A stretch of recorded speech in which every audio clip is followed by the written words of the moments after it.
As I said, I've been following your work for some time, and I've always been compelled by the twisted way that you view the world and the sense of humor that you bring to your work. So I naturally feel compelled to ask where you might think that where that stemmed from. Was it an introduction to some art, piece of literature, something you observed? Do you have any idea? Um,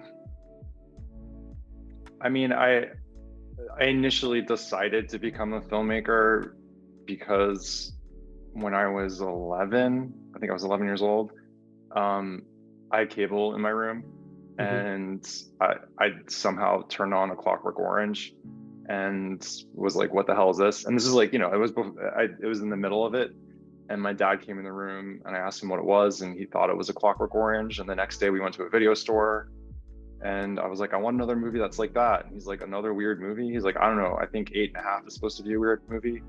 And so we rented Eight and a Half, and I watched it um, with my 11-year-old mind, and it kind of blew me away. Mm, I think it was the first time I was able to. I mean, I was always drawn to sort of weirdo movies even when I was a kid. Like Time Bandits was probably one of my favorite movies, and hmm. I think um, I think it was sort of like the idea of an auteur dawned on me at that age, and I was drawn to it. Hmm. So that probably had some effect.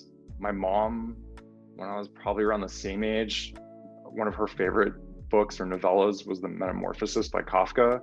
And so I Hmm. read that, which was probably ridiculous at that age. And I loved it. And I loved the sense of humor of that. Um, Also, as you can tell, these are two completely isolated incidents. My parents were divorced, so I'm sure the trauma of divorce helped inform my sense of humor because I feel like Huh. most, comedy probably comes from drama and pathos. And I don't know. I think I was just sort of, additionally, because I had cable, I watched a lot of Night Flight. I don't know if you know what that is on USA Network late at night, Yeah. and Joe Bob Briggs Drive-In Theater. So I was always like watching weirdo stuff. And I think um, also I had a the Encore channel, and they would Hmm. show a lot of like Robert Altman movies and old Michael Ritchie movies. And so I think I was just like exposed to a lot of stuff that I think was a little bit left of center. And so that was normalized for me. And I sought it out, and it sort of became um, like an echo chamber of just strangeness. Hmm. I don't know. So did your parents, how did they normalize it? You said that it kind of normalized for you, but how did they have like certain conversations with you in response to the work? No, this was just me on my own. Like I wouldn't watch it with them. I would just watch it Oh, in my gotcha. room. So like if I rented Eight and a Half, it was just me in my bedroom. I had a VCR, and I would watch the tape, and I just couldn't. It was so foreign. It's all, like another example is like a when I first got CDs when they first came out when I was a little kid, and um like I had U2 from like Octoon Baby or something, and I saw it was produced by Brian Eno, and Hmm. I was like, who's this guy? And then I remember I had like the greatest hits of the Talking Heads, and it said some of it was produced by Brian Eno. And I grew up in Miami, which didn't have a lot of um, culture. I mean, it has like a lot of Latin culture, but like in terms of like art, there wasn't like an Art Basel or anything like that. But there was this one really cool record store called Yesterday and Today, or Y&T Records, and it was right near where my dad lived. It was like a couple blocks away, and it was like an independent, small little record store. And I went in there, and I just asked the guy, "Who's Brian Eno?" And he's like, "Oh, we have an entire Brian Eno section, and go check it out. Take anything out." And like this is when I already decided I wanted to do film. So he had an album called Music for Films, which was sort of like, I think he had distributed it as like, "Hey, check me out, I can score films," but it's ambient, sort of non-diegetic style music. And it was so foreign and weird. But so when I say normalized, it was more just like having to sort of assimilate that as entertainment sort of shifted my perspective. Instead of just watching, like Back to the Future and then listening to straight up just like the radio, I ended up being pushed towards, I think, more stuff on the edges. Hmm. Um, so yeah, I was exposed just through stumbling on it, and then which leads you to stumble on more things. I think stuff that maybe kids my age weren't really exposed to. Right, right. Can I ask about? just continuing this normalized conversation, how you normalize the language of your films, like in particular with this, like it's fun and kind of humorous when it comes to characters making very uncomfortable comments, and then the reactions kind of like punctuate the joke, so to speak. And so I'm curious if you put a lot of thought into that, working on this with Alison, or is it just kind of like what comes to you is what comes to you, and then what flows out is what flows out?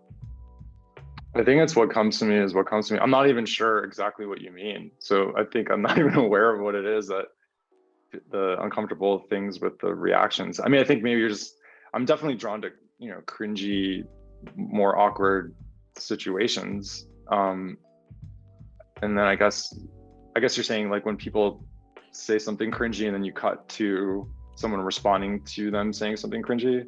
Yeah, like for instance, there's a scene at one of the parties, and like somebody will like, okay, I'm gonna try to be very careful about not spoiling anything. So Yeah, like one character will invite another character into the bathroom, the other one wants to Okay. leave. It's like a situation that if you were in a real life situation, you probably want to abandon it, but it's just kind of like made to make you feel comfortable with feeling uncomfortable. Yes. So I'm definitely drawn to that. I think we experience that all the time in life. And I think that to me is funnier, and I'm drawn to it. I'm drawn to uncomfortable, awkward situations. And I guess I normalize that in my movies. It's hard for me to like analyze it and have Sure. perspective, but yeah, there's never an intention of like, it would be so cringy and awkward if we did this. I think just that's my sense of humor. And so Yeah. I think it's a little bit probably not as big of a laugh, or it's more of like an inner chuckle that is the result. But I think all my favorite movies kind of elicit that response. Mhm. So when you're in an uncomfortable situation yourself, are things just like firing away right where to the point where you have to deal with it right then and there, like write it down, kind of like stew on it, or is it just something that you can put in your brain, think about it later, and it can come out later? No, I think I just create them in my head as opposed to. I mean, there's definitely. I would say if there's anecdotal things that I were to draw on, it wouldn't be as interesting to me as kind of creating a new dynamic. But I'm sure the specific awkward situations that I've been in my life, I adore, and I think they're amazing. And I kind of lean into it as opposed to shying away from it as it's happening. But I think other than just sort of accepting it and not shying away from it, I don't really exploit those situations in movies. That's just more my sensibility, I think. Yeah, yeah. There's so much packed into your films. There's a lot of like great fun ideas about like our fascination with this in particular, with our fascinations with the social age, and it just kind of like brings down the reality wall a bit as you're watching it, in a very humorous way. And I'm curious, does doing a work like this, or pretty much all the works that you've done that kind of break down these walls of our realities, does it alter your reality in any fashion, or does it not really change your perception of the world at all? Mm, I don't think so. I mean, I think they're just a sort of continual exploration of, as opposed to, I don't think it's like a weird vicious cycle of like I make a movie and then that informs my reality, which then makes me make a movie that is informing my reality. I think it's more of a sieve than like a echo chamber. Hmm. But I'm always attempting to have some amount of verisimilitude. I think movies are obviously hamstrung by not being real, and they're constructed. So everyone's idea of what is relatively realistic is dependent on their obviously frame of reference and perspective. But I think I'm certainly drawn to a weird balance between having some amount of silliness and absurdity, but also having it feel like it's landing in a real way, so that it's sort of, I guess, more accentuated Hmm. to be somewhat entertaining. But I don't. It's to some extent, what you're describing feels a little bit more academic and intentional. And I think there's a little bit more intuition and feel to these decisions that are being made. So it isn't as sort of abstracted, I think. Gotcha. I'm just such a meticulous film watcher, and especially when something's so steeped in mystery, that I can't help but think, what are the decisions being made to kind of create this feeling? I like to I get mathematical with it, like you said. So No, I could tell. where Yeah, it stems from. it's cool. I mean, I think to some extent, if you're creating this stuff and you're mathematical about it, some of the mystery and magic disappears. Yeah. It's like if you're watching a David Lynch movie, 18 people are gonna have 18 different theories as to what is actually going on. And I'm not 100% convinced David Lynch even knows, but he knows that it feels right. And so his sensibility is dictating those decisions much less than any sort of, I guess, framework that he thinks he's working off of, or his history, or I would say it's less mathematical and more intuitive. But ultimately, I think for a viewer, it's easier to be mathematical and sort of reduce it and deduce where it's coming from and notice patterns. But I think artists and creative people, for the most part, lean into their unconscious and just trust that there is a sort of through line, but don't necessarily have to feel like they need to exploit or preconceive anything. Because if they do, then you get sort of like hacky stuff. If it feels just sort of staid and there's some amount of magic missing. Gotcha. So can I ask, if when you've completed a project and it's been some years, do you feel differently about them now versus how you felt about them at the time? Absolutely. I mean, first of all, every movie is never done in your head. There's just some arbitrary distinction of when the end is. There's if it was up to me, I would keep editing things, I would keep mixing things until they're perfect, but you have to kind of cut yourself off at a certain point. But when you go back and revisit your films, sometimes it's fun because you almost forgot what you did, and you are kind of surprising yourself a little bit.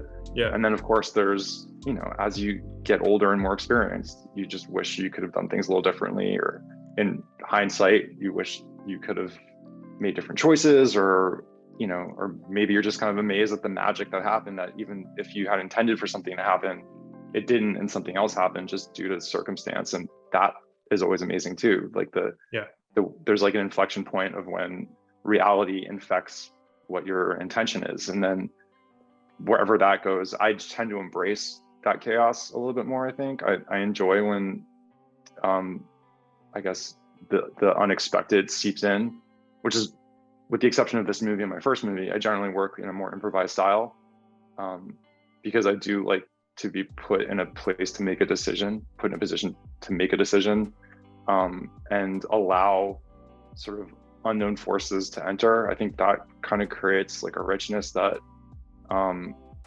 somewhat of an ambiguity that I seek. I'll cut you loose on this real quick. What sustains bliss for you? I think just having a freedom to be able to be creative and to collaborate with like-minded individuals. Being on set and working with amazing actors and amazing crew and trusted people to support me. There's really no feeling like that. It feels right. And I think being lucky enough to have the opportunity to work on films, it's something I value. And there's really no art form I can think of that involves so many people coming together to work on one thing with a sort of singular vision, in harmony. Like, obviously variations on the theme, like TV and to some extent plays, but theater. But it's like a painter has his easel and his palette and his brush, and that's it. if you watch the credits of the movie, it's hundreds of people. So Yeah. there's something really amazing about all these people coming together in chorus and creating one singular work. And being able to do that is kind of my favorite thing. Yeah. Well, I really appreciate the conversation so much, and I really enjoyed the film, and I hope we get the chance to talk again down the line, because I have so many more questions I'd love to ask you. Thanks, Preston. That was a fun line of questions. It was cool. Look, guys, Nick's in the study working. What is this, Clue? He's killing Colonel Mustard with the lead pipe?